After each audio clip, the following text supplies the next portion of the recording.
Si Pagong at si Matching. Sina Pagong at Matching ay matalik na magkaibigan. Mabait at matulungin si Pagong. Subalit si Matching ay tuso at palabiro. Isang araw sa kanilang paglilibot sa kagubatan, nakakita si Pagong ng isang puno ng saging. Nagpasya ang magkaibigan na paghatiin ang puno. Kinuha ni Matching ang parteng itaas ng puno dahil iniisip niya na sapagkat may maraming dahon na ang bahaging kanyang nakuha, ay madali itong mamumunga. Kinuha naman ni Pagong ang naiwang ibabang bahaging may ugat. Nalagaan ni Pagong ang kanyang halaman. Araw-araw dinidiligan niya ito at nilalagyan ng pataba ang lupa. Ganoon din ang ginawa ni Matching. Subalit makalipas ang isang linggo, nalanta ang tanim na saging ni Matching. Si Pagong naman ay natuwa na makita ang umuusbong na dahon sa puno ng saging. Lalo nitong inalagaan ang tanim hanggang sa mamunga ito ng hitik na hitik. Nainggit si Matching nang makita ang bunga ng saging sa halaman ni Pagong. Di naglaon nagyaya na si Matching na kainin na ang saging na tumubo sa puno ni Pagong at pumayag naman ito.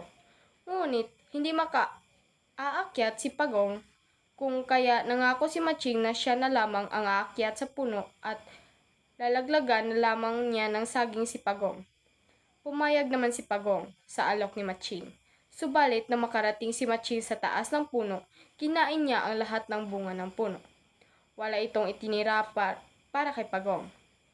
Nanatili sa taas si Matching at nakatulog ito sa sobrang kabusugan.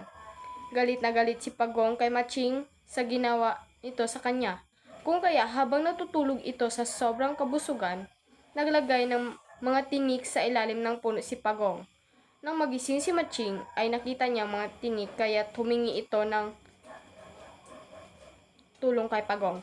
Ngunit tumulong si Pagong at iniwan na lamang doon si Matching. Makalipas ang sandali, nagsimulang bumuhos ang malakas na ulan.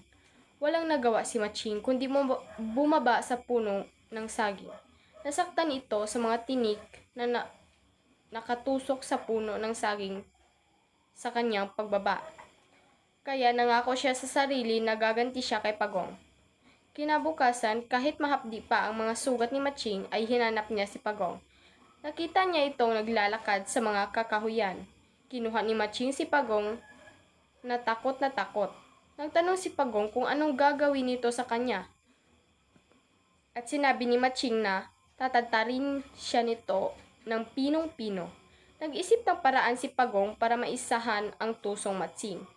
Kaya ang sambit nito kay Matching na kapag tinadtad siya nito ay dadami siya at susugurin siya ng mga ito at kakainin. Nag-isip ng malalim si Matching at naisip nito na sunugin na lamang si Pagong. Ngunit nangatwiran na naman si Pagong na hindi naman tinatabla ng apoy ang kanyang makapal at matibay na bahay. Kaya muling nag-isip si Matching hanggang sa maisipan niyang pumunta sa dalampasigan at doon na lamang itapon si Pagong. Lihim na natuwa si Pagong. Nagpanggap itong takot sa dalampasigan. Tuwang-tuwa si Matching sa pag-aakalang magagantihanan niya si Pagong. Todo lakas niya itong itinapon sa dalampasigan. Nagulat ito nang makitang marunong lumangoy si Pagong. Ang bilis-bilis ng pagkilos ni Pagong sa tubig. Kung mabagal ito sa lupa, ay parang ang gaan ng katawan nito sa tubig. At halakhak si Pagong nasabihin kay Matching na naisahan din kita, Matching, dahil gustong-gusto ko na lumangoy sa dalampasigan. Malungkot na umuwi si Matching. Naisip niya na napakasakit pala na maisahan ng isang kaibigan. Naramdaman niya kung paano masaktan kapag naloloko ng isang kaibigan. Mula noon, nagbago na si Matching. Hindi na sila muling nagkita ni Pagong.